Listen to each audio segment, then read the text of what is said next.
Possible that their DNA sequencing chip is so mumuch better than everyone else in the industry, including Agilent. In November of last year, a hedge fund called Scorpion Capital released a short report which attempts to explain what's going on behind the scenes. They claim to have talked to former Twist employees who say the company's DNA sequencing microchip isn't the panacea that the company claims. Even with the chip, the process is still very labor-intensive, as many preparations are needed to fill it up with the necessary materials, and many things have to be added individually. The chip itself only does one part of the process. Other parts still have to be done manually by lab technicians.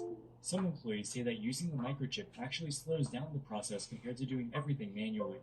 Allegedly, Agilent, the Twist founder's former employer, made similar chips many years ago and tried to sell them. They eventually abandoned the project because it was a flop. Twist posted a press release calling the short report inaccurate, with many distortions and inaccuracies. They did not give any specifics about what was inaccurate, although they did point investors to their inaugural ESG report. The ESG report talks about the company's monthly culture conversations, which explores topics including LGBTQIA+ identity and ageism. How this is supposed to be relevant to the short report, I'm not sure.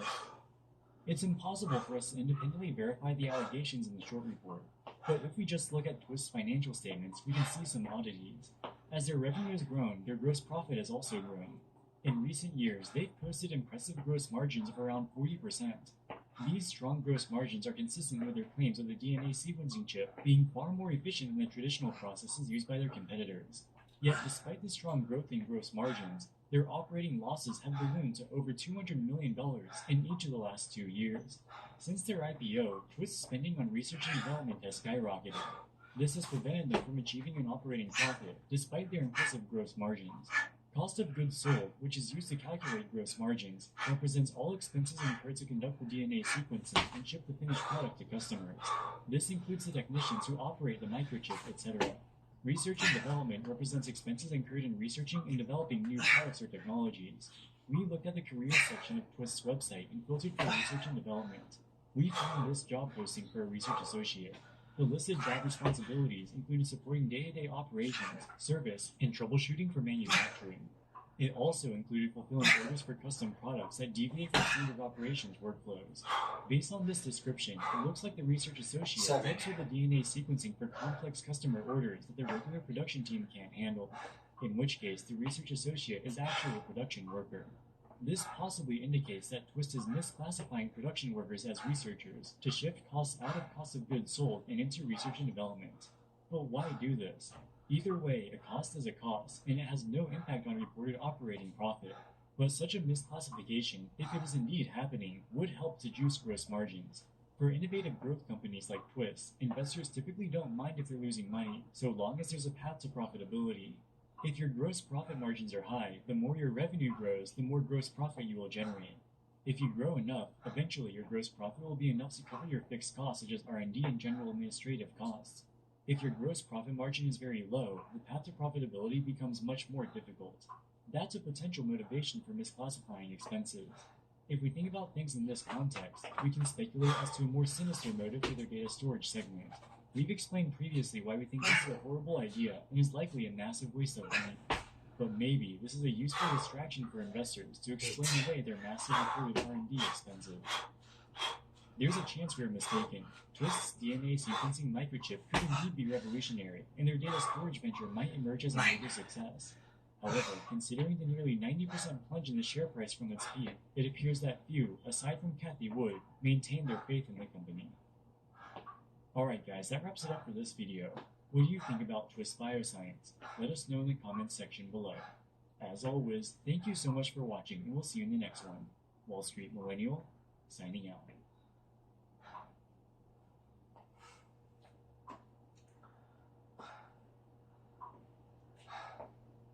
Welcome to Camping with Steve. Today we're in the city of Lethbridge. Beautiful weather here, a lot warmer than what we had in Edmonton and area. And we're going to go do some stealth camping. New city, I have not really been here. I've been here once.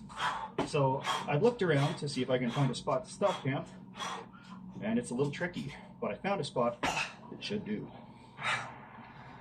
Nothing.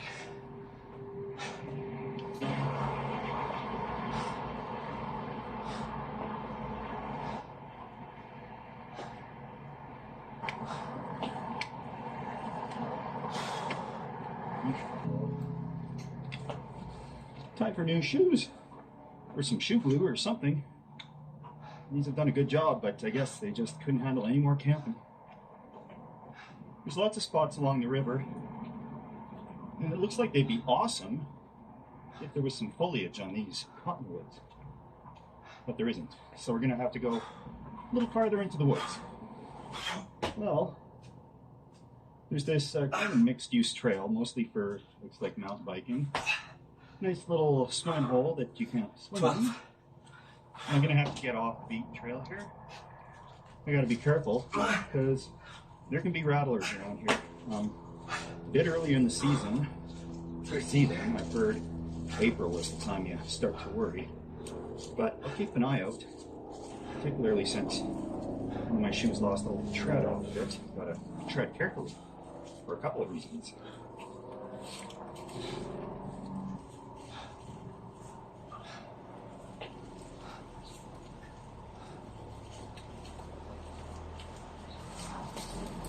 There's an old survey marker there, which might be where the technical high water line comes up to for the river. And I haven't seen any private property signs, but there are some buildings up there, certainly the road there. I do believe we're still in the park though. Oh. And these bushes up there, that looks just about right.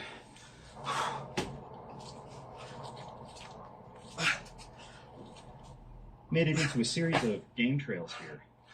I shouldn't have to worry about bears because this isn't their biome of choice. This is kind of arid, not true desert, but getting there. Lots of deer around though, I know that. I've seen them in the city itself.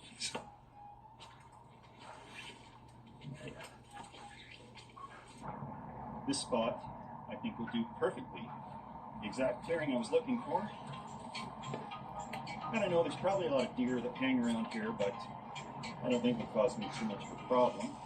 It's very warm today. It's 14 Celsius, which I think is 57 or so Fahrenheit. Google was telling the truth when I Googled it. And yeah, I'm going to set up a cot here, kind of make it camping under the stars, but I have a little bit of a camel blind that I'll put up just in case there's anybody further out in the trails that would see all the neon blue sleeping equipment and stuff.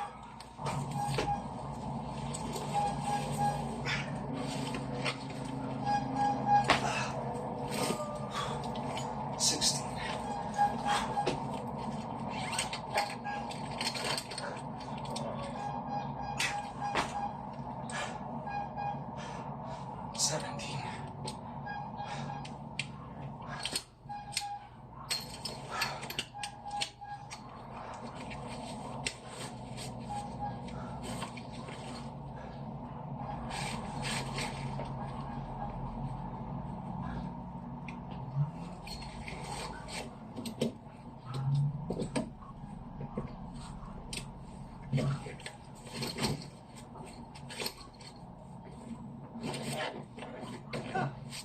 Ta-da! Dead. This will do just fine out here under the stars. I don't see any footprints really in this part of the park. I could see maybe dogs running around off leash in the morning, dog walkers. But this park is pretty much off the beaten path. I don't see any signs of people around here other than that one empty, which will be coming with me on the way out of here. A bunch more. And yeah, this is awesome. So I'll try and drape up my little camouflage camel netting thing to see how that works. I find some of the best stealth camping stuff you can find is in the hunting department and not in the camping department. And it's just, hunters know how to hide and they know how to do it usually in comfort and style. So, years of technology being invested into hunting blinds resulted in this wonderful thing. This is the most appropriate to the surroundings I could find. Yeah.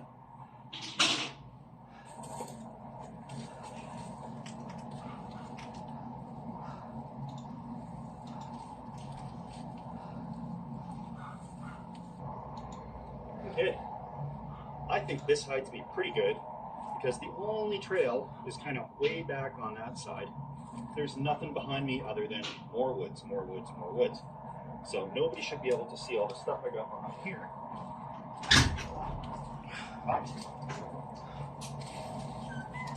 Backpacking. It's all just hidden away. So yeah, I can chill out behind here. I don't think people are ever going to see me. Okay, the hard work is all done. Time for a step 2. I don't even know where this is made. It's called OT Brewing Company, but I like the name of it. Bush League Pilsner, because I'm out in the bush today. And where is it made? Of course, I'm colorblind and I can't read the red on. Oh, Calgary. There we go. Fairly local.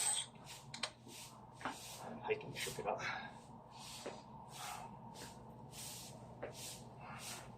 It's hoppy. Good and hoppy. It's the extent of my beer knowledge. One. We're going to get into the gear that I picked up today. I was working with what I could find in Lethbridge because I like to support local when I can if I'm out in different cities. And also, I didn't want to break the bank with anything. I picked this up from Atmosphere. It's a Marmot Nano Wave 25 degree. Somebody's watching. Just lay low. 4.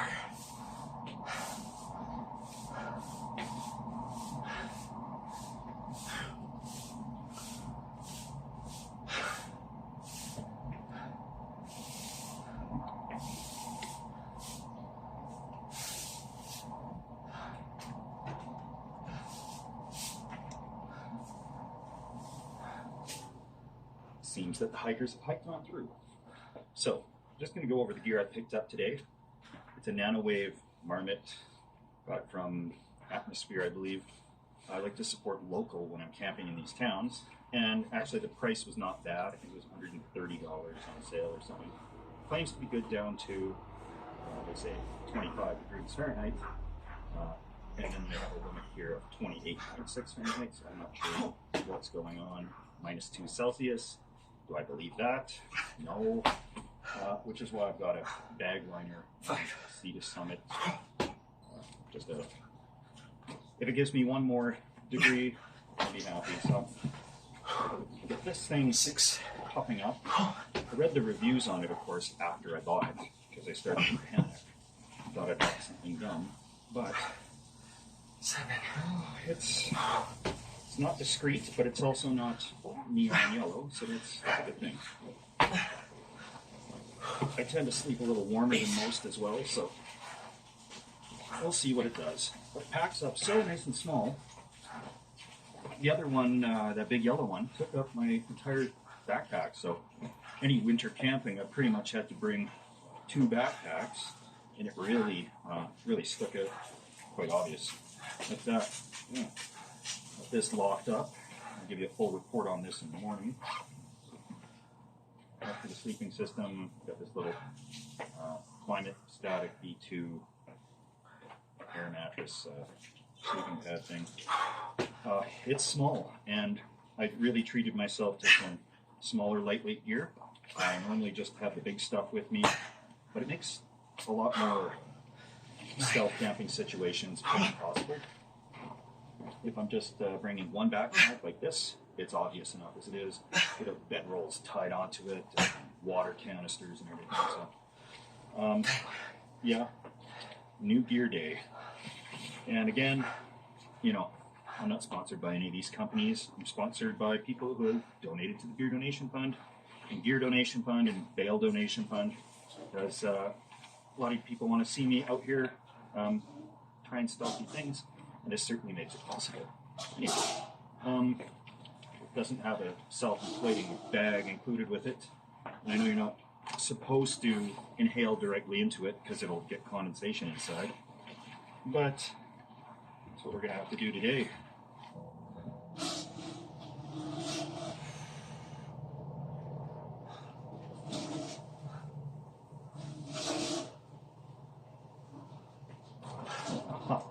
If you wouldn't know it, I heard a little rustle in the bush, and it was a grouse. So, where there's one, there's sure to be more. Even just a few feet away here from where I'm set up, it's not overly conspicuous, aside from the sunglasses hanging up on the tree there. 11. And yeah, the green sleeping bag would be much, much better, but I think this is miles better than going all this stuff. 12. Got to get a few more of these camel cloths. It's awesome.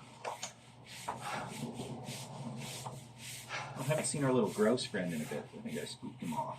But Canada geese are returning, so that's a sign of spring. It's really nice to see. And of course, there's always something we need to be aware of or deal with when we're camping. Whether it's bear season in bear country, whether it's minus 30, whether we're hiding from park rangers, there's always something. And this week is ticks. So I got my jeans tucked into my socks. And if I'm walking through the tall grass or the bushes, I want to have long sleeves on. When I hiked out here, my arms got sweaty because I'm not used to hiking in the sun. So I got this kind of turned inside out, drying out before it gets cold enough that I have to put the jacket back on. And that's what I'll be using for tick protection. And I got a pair of tweezers with me in case one does land on me. Yank it right off. And yeah, it shouldn't be a problem. There are ticks around here. The place is not infested with ticks, but they are out here. And diseases are rare, 14. these ones in this area. You know, they can carry disease, but it's not that common out here. But it's still good to be cautious. That and the rattlers. 15. So, what I read online for the City of Lethbridge information was starting in April to be concerned. And we're just beginning of March right now, so it shouldn't be too big of a problem. But I still keep an eye where I'm stepping, that's for sure. It's really cooling off now that the sun is bit behind the hill over there. I can just about see my breath. So I'm going to get the sleeping system set up. I haven't used it yet, so it's always good to do it before it's too dark. And I'll probably try to fit this inside of the sleeping bag, the pad inside of the sleeping bag. A subscriber let me know about that trick. Actually, that's not going to work at all. This is a full width sleeping bag, so blow that up, get the sleeping bag in there, 16. and then we'll start cooking some food before it gets too dark. I haven't heard anybody else on the trails for a little bit, because they're probably at home making supper, like normal people, instead of doing it in the woods, hidden behind a camel cloth.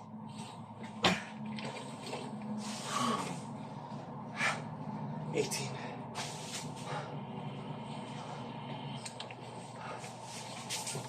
All right.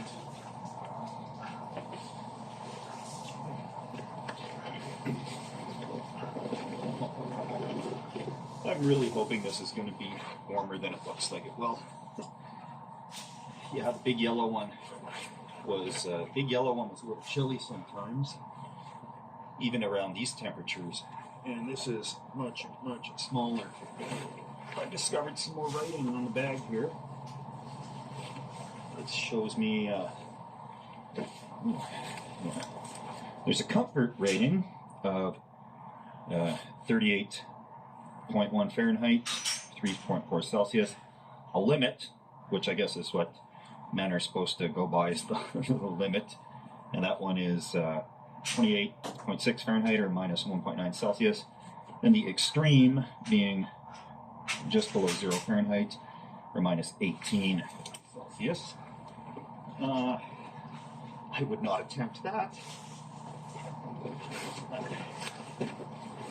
Yeah, we'll see. Oh.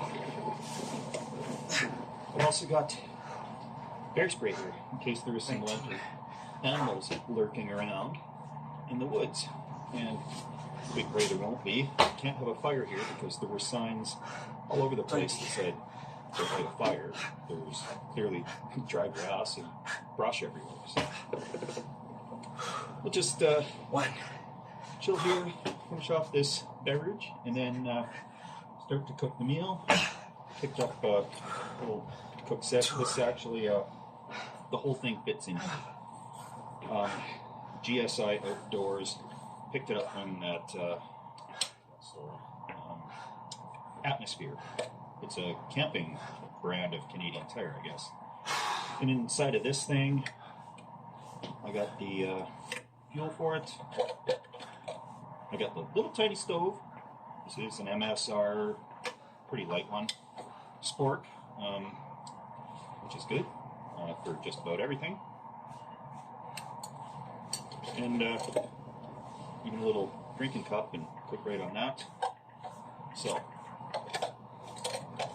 it takes up a lot less space, which is the name of the game. I'm trying to keep things, particularly with the stealth camping, as minimal as possible without going with extreme backpacking, type gear. So, it almost fits everything and closes perfectly, but I suppose it's good enough for me.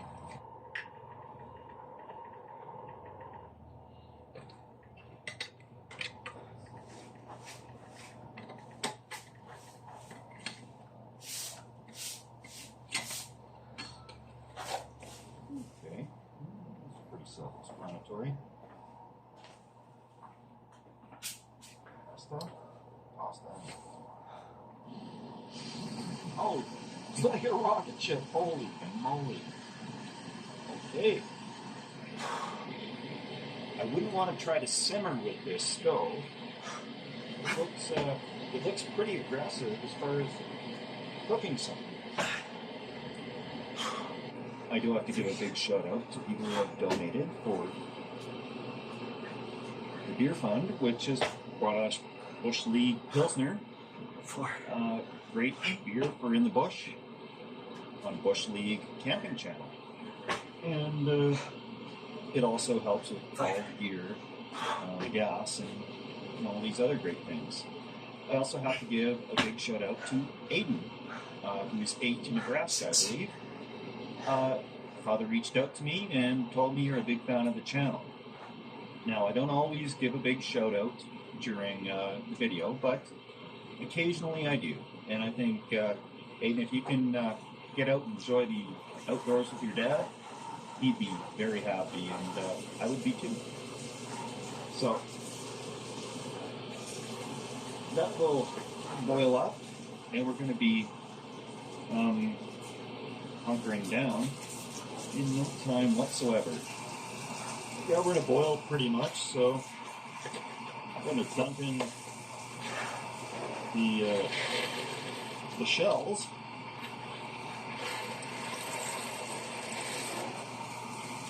And yeah, there's the ready-made sauce that comes with this.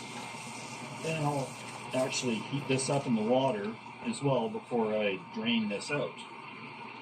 And the nice thing is with this lid, it comes with a pouring nozzle angle there, but also a straining perforation on one side. So yeah, it shouldn't take too long. Okay, there we go. Down to a nice rolling boil. Well, cheese sauce, I'm just going to warm up in the pot a little bit with the boiling shell pasta. And it's so nice because I don't have to add butter or milk or anything like that. It just comes right out of the bag, ready to go. 8. Stir it all up. Here we go. The first time taste testing 9. Nanny's 70% organic cheesy show. 10.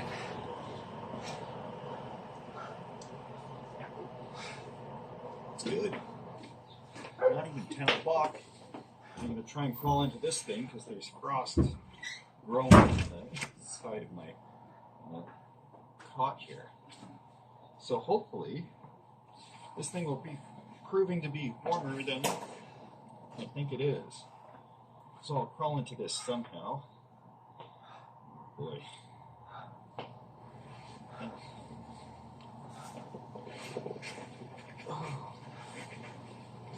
Okay. So far, better than being outside. And yes, I'm leaving my jacket on. I don't think there's any danger of perspiration. Oh boy. A lot of people say strip right down to your skivvies before you get to bed, but I can't do that for a number of reasons. One, I'm on camera. And two, I can't bring the bare minimum sleeping gear. I tried no jacket the last time I was out, but pretty much I had to 13. put the jacket back on and get through the night in that culvert. Anyway. 14. See you guys in the morning. I can feel it already. This will be a cold night.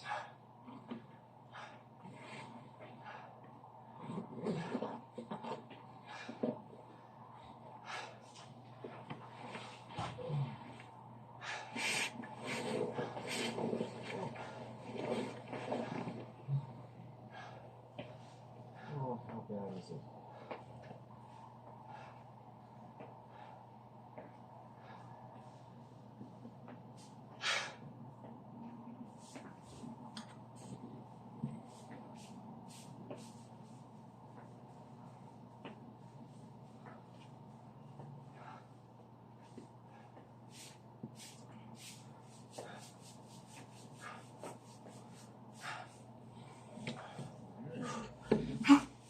Sun's not quite up yet, but speaking of Starlink, it just flew over top of me, a big cluster. 15.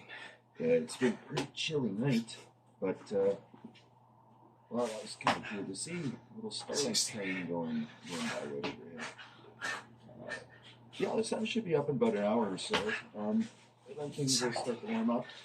But anyway, I was just watching the sky and I saw that shoot past, so that was kind of neat. 18.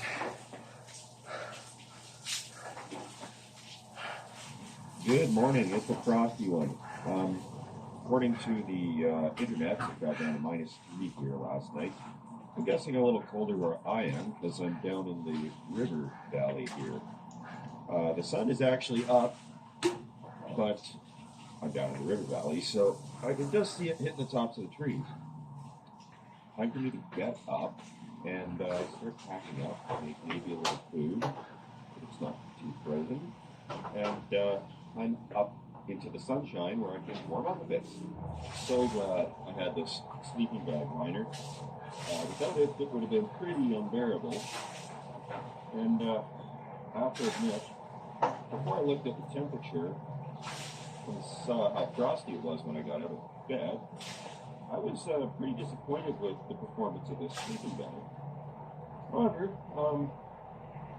now that I'm actually out of bed, this thing did pretty good, I have to say.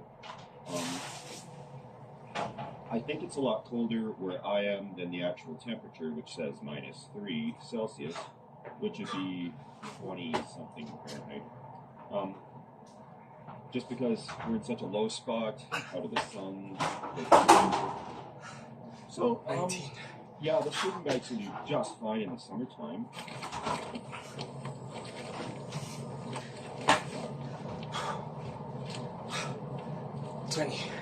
That's what I was expecting. That's how things go back into the bag they come in normally.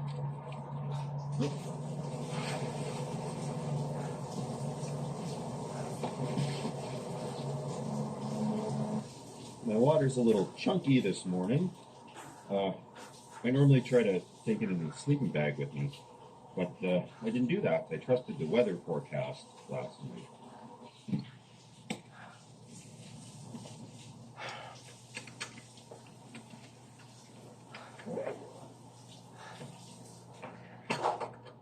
I really love this thing. I'm going to get a couple more of these. It's about $30 Canadian for this. And it's made out of that stuff like one of those J-cloths for doing dishes is made out of. Seems to be fairly durable. doesn't reflect light, doesn't, it's not shiny, it doesn't ruffle in the wind. Won't keep the water off you, but Two. for what it is, it's pretty sweet, I think.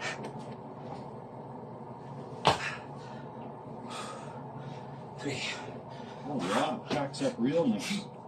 Unlike a plastic poly top. Four. All packed up, leave no trace. We're out of here. Oh, yeah. Sunglasses are so frosty. Can't even wear them.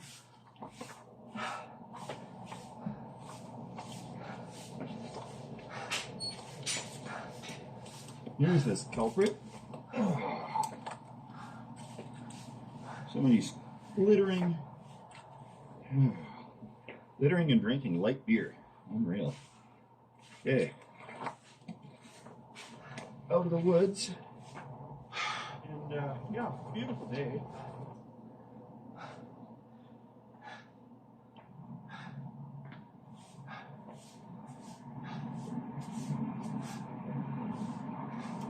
Just about to the footbridge, where I get to conquer my fear of heights all over again. But the footbridge is nothing compared to that huge train trestle in the distance there.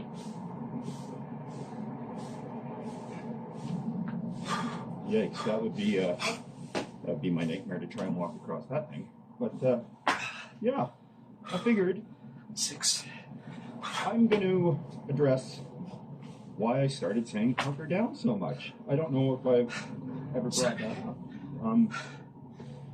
During the days when I was living in the RV, working odd jobs, trying to save money, and I guess 8. hunker down was the phrase for a really simple night of not drinking, you know, having root beer or something, and simple foods, watching movies, and saving money.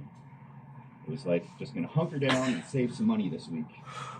And it just became a part of my vocabulary.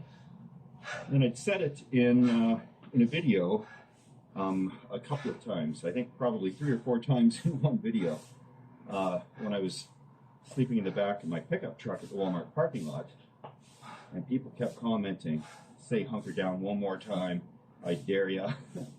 And I was bugging some people, so then I made it a catchphrase. So there. And yeah. If I can do this, it's just a bridge.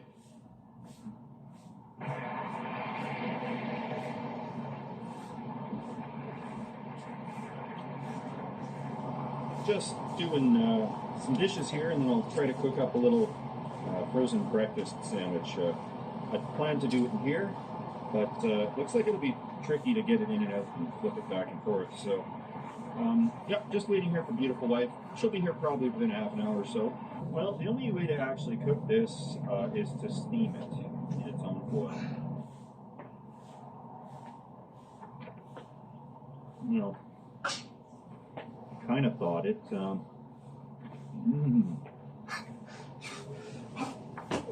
Okay, I'll choke that down in a bit, but beautiful wife and I are on a little bit of a trip here for the next 2 to 3 weeks, all around kind of southern Alberta. 12. We're going to do a couple of normal camping trips, maybe 3, and then we're going to sprinkle in some stealth camping.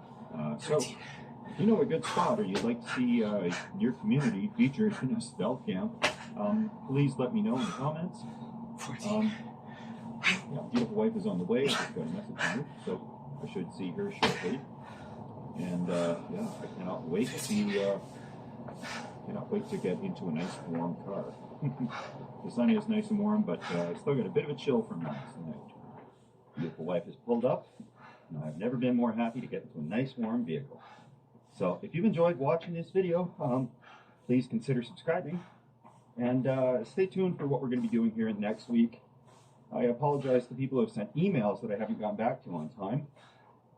There's 42,000 in my inbox right now, and I got a mean one from Russ. So I'm sorry, sorry I couldn't get back to you sooner, and I didn't mean to be hurtful to you or anybody else that has sent an email. But I have hired somebody that will be starting to organize messages so that I can get to them more easily. But, oh boy, how else to walk through here? Yeah. If I just answered comments, I never get a video filmed. Cheers, guys. We'll see you next week.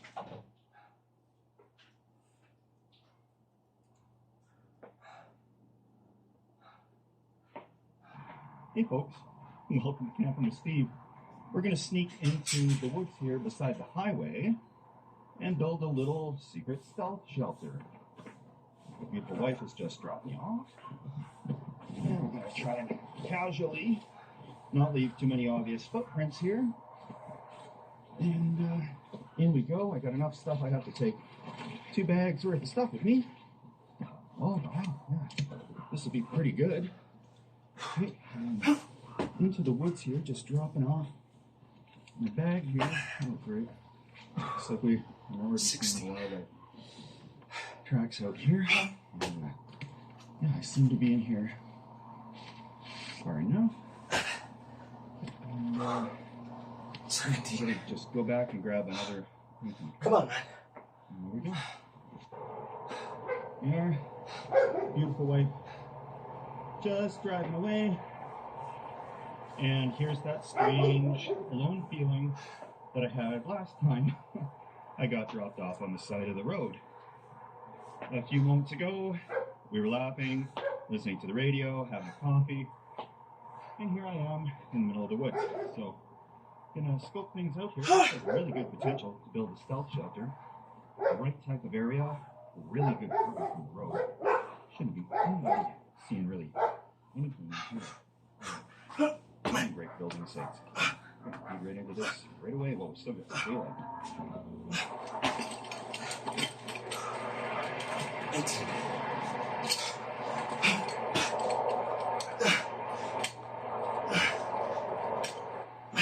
This is a stealthy spot for a permanent type of structure, which is just great because I'm going to use this on bike trips and a whole bunch of other stuff. Given that it's a permanent thing, it's not just a hammock or a tent.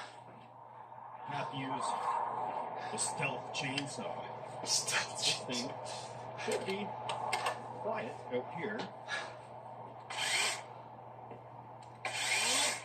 Not bad. Certainly quieter than a real one. And this will allow me to get a lot more done than a simple sweet saw or something like that. So we're going to start getting some wood chopped up here. I'm keeping a careful ear out for anybody driving past because there is another road on that side. I'm not going to identify this place, but if you do figure out where it is and come across it, you're welcome to camp here. But just please don't trash the place or anything if you do find where it is. So, ready to get started?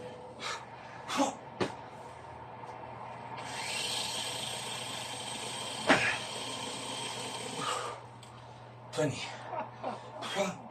Perfect. If I time it with the cars going past, nobody's ever here. I'll just start collecting a bunch of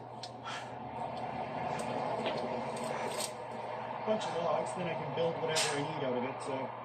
And there's no shortage around here. They're nice straight ones.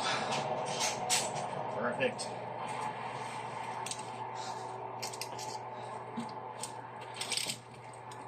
I'm not grabbing any of these logs from around where I need the cover. I'm taking the ones that are laying down on the ground in behind me. And I could have walked a fair ways further into there, but I also don't want to carry my stuff a whole huge distance either. I want it to be convenient enough and also stealthy enough. And with a little craftsmanship here, we should have a stealthy structure in no time.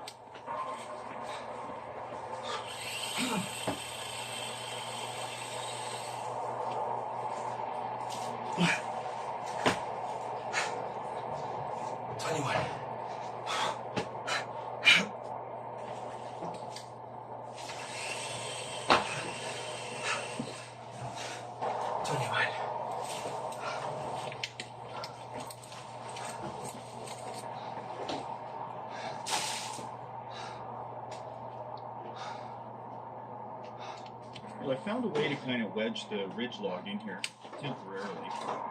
I'm going to lash it up, get some Alberta cluster knots. It's not too tall because it is trying to be stealthy. I don't need it 7 feet tall because that's kind of asking for it.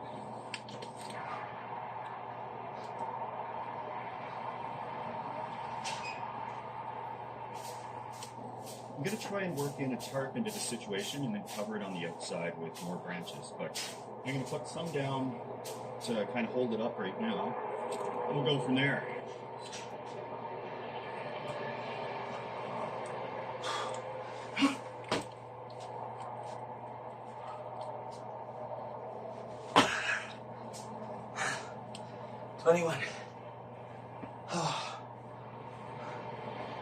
Oh my God.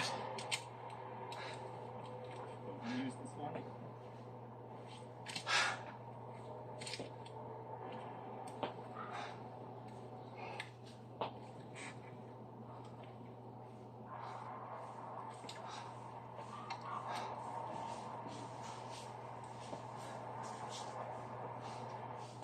This will be nice enough to sit down in, be able to pick up that way. I don't really see anything over there.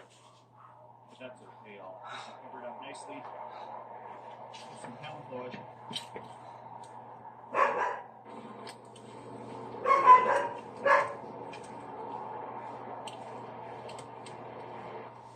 It's not much by bushcraft standards, but we have to be as quick and quiet as possible. We don't really have the luxury here of doing a full day of using fairly loud hand saws, that type of thing.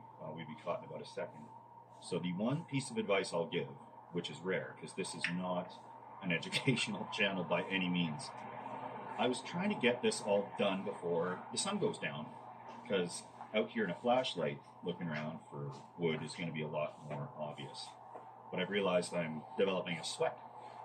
So I got to relax for a little bit, dry off here with my jacket open and do some light work like lashing these up. Because otherwise that sun's going to go down, it gets very cold, and that's not going to bode well for me if I'm sitting here all moist, for lack of a better term. According to the clock, I've got 2 hours and it is pretty dark. So, it's going to be a rush job today, but you can do a good job and a fast job, right?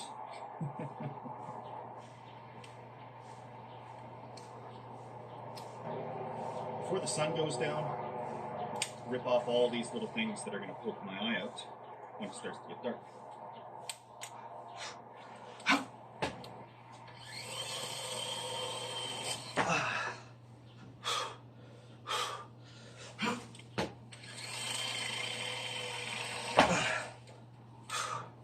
Two.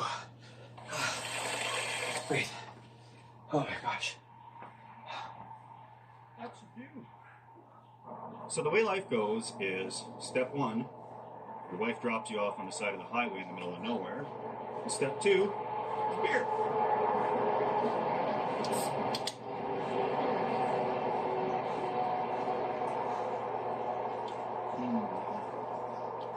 I did get a comment from somebody who was very angry that I don't chug the beers.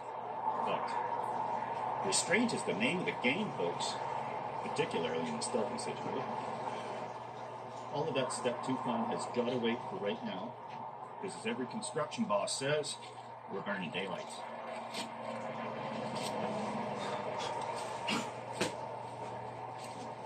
Tarp, it's an expensive one, the cheapest they sell. 3. I'm leaving it here. Will hopefully stand up to the rigors of time. 4. But I'm somehow not optimistic. 5. This thing's as thick as a grocery bag.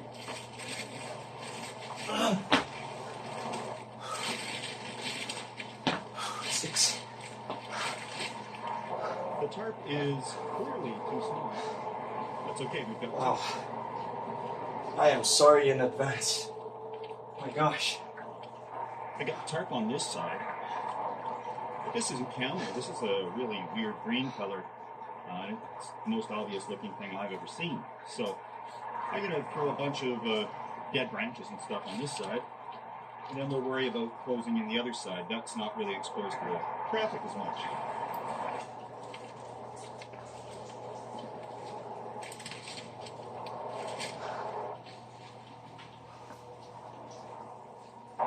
On this side, I got a whole bunch of debris piled up, so that kind of blocks it. I had a better colored tarp. I'm kind of kicking myself I didn't get a thicker quality, darker one. But this would be just perfect. I'm still going to keep throwing some stuff on, but now I'm going to use the remaining daylight to finish off that side, because that side needs a little love.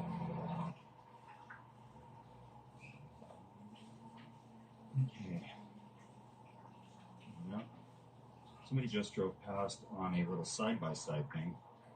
Looks like they're keeping an eye out for some construction that's happening over there somewhere. But I got a lot of stuff piled up to that side anyhow, so it shouldn't look too obvious, at least not enough to raise any suspicion for him.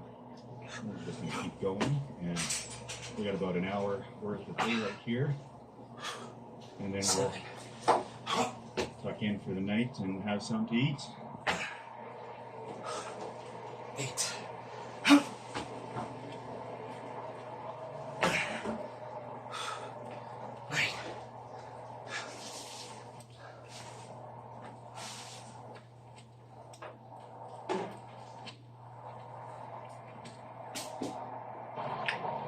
Got the majority of what I need to get done with daylight. I won't be running the saw anymore tonight because it's getting a little too dark. And also, I don't like to do that after a delicious frosty pilsner. So, I'll casually throw a little more cover onto the side of the thing, keeping in mind that you really can't see 2 or 3 feet into here from the road. So this is just extra over and above.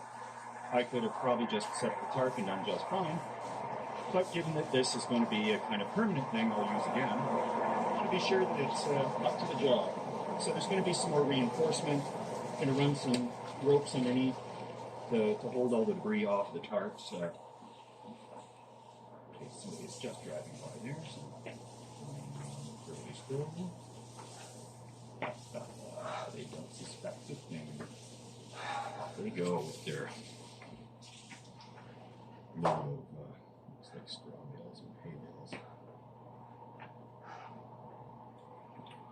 And there we go. Perfect. I'm gonna stop doing much more physical exertion for the night because it's cooling off and it's starting to get cold, so I don't want to be all sweaty and risking problems. So I am walking out to the road here. And these woods, 12. they're pretty perfect. Pretty perfect for anybody actually seeing through the first several feet of it. And from here,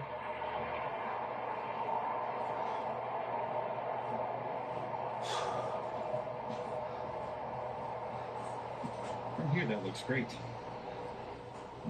Looks like nothing at all. Nothing at all.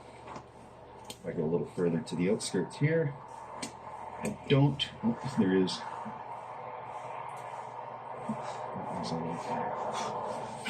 Okay, so that's just fine. Just perfect. 13. I'll take a peek from outside a little bit later on when it's darker out. But that's good 14. stuff.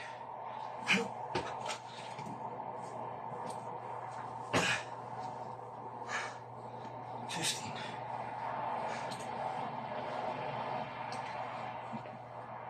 That's it.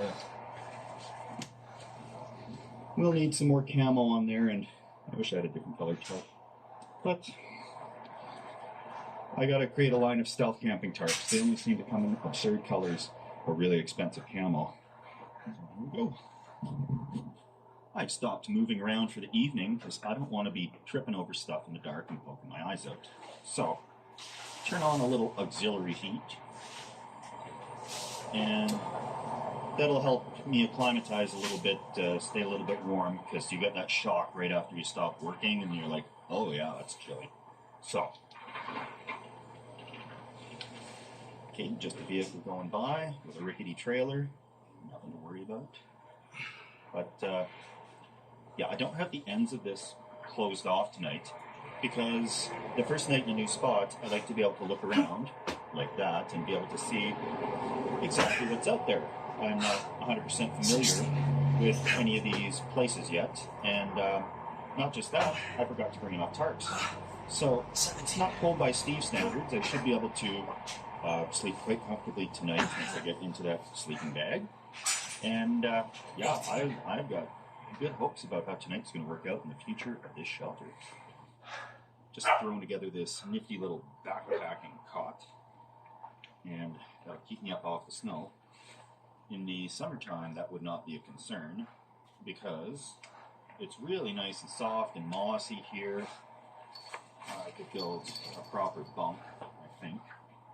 But this will need a lot of work. It's a work in progress, definitely.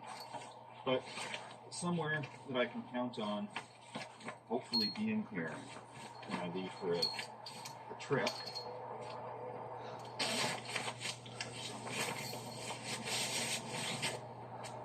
Ah, yes.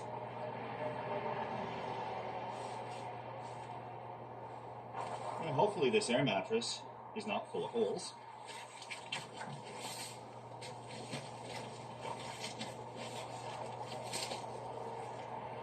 I got the feeling it is.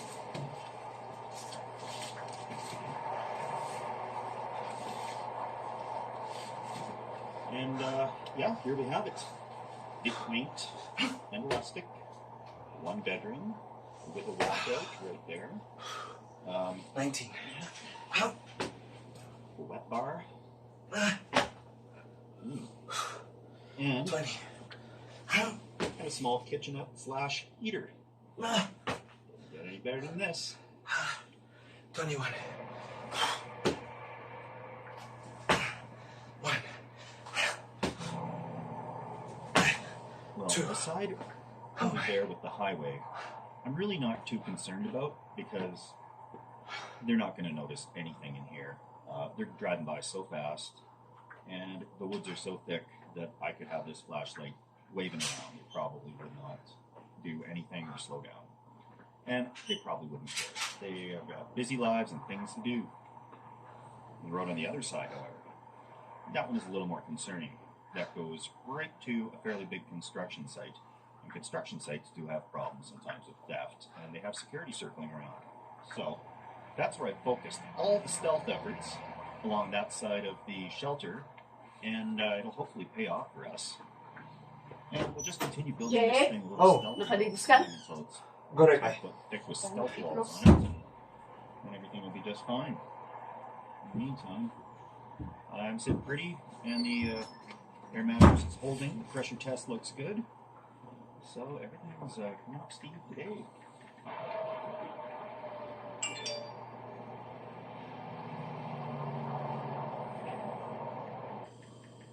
It's really starting to cool off down here, so I'm going to have to try and seal off the ends of this, which I should have done beforehand, but trying to build this thing in a couple of hours was really a bit of a stretch. So I've got this part of tarp double layered up here behind me, and I'm going to slice along it and try to get at least a little bit of the air to stop moving through here so I can hold in some heat.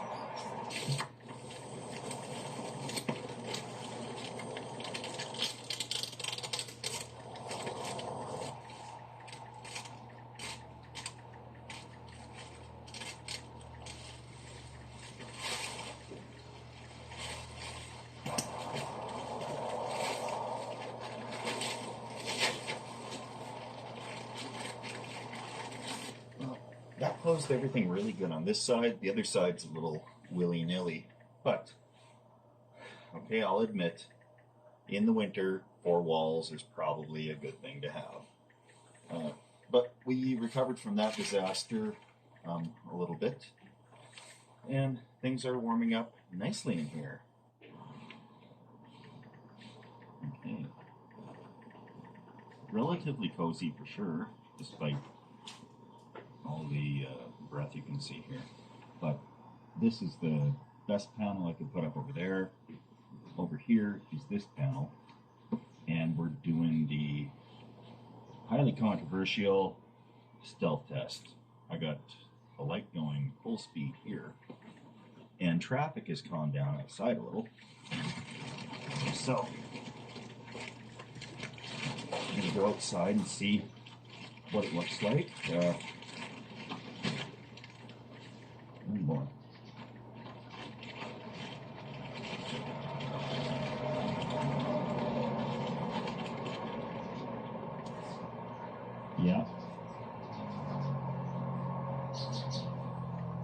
clearly from here,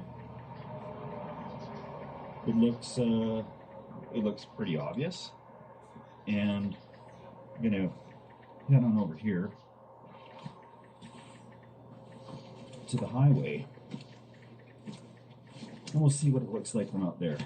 That's where most of the traffic is coming from, is the highway. And you can see how thick these woods are along the line of the highway. I'm going to find my way there. This looks like a promising path. Here we go.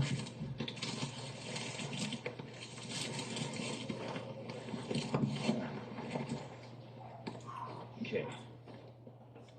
Let me just ease up through here. Okay. Ooh, somebody's coming down the road, so I'm going to keep the light low here. I don't know, my friends.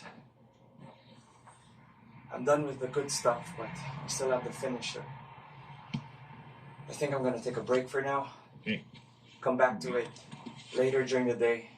Stepping out. But I'll go ahead and take a video of that as well. And we're going to actually Okay, cool. Okay, yeah, you can pretty much see something there.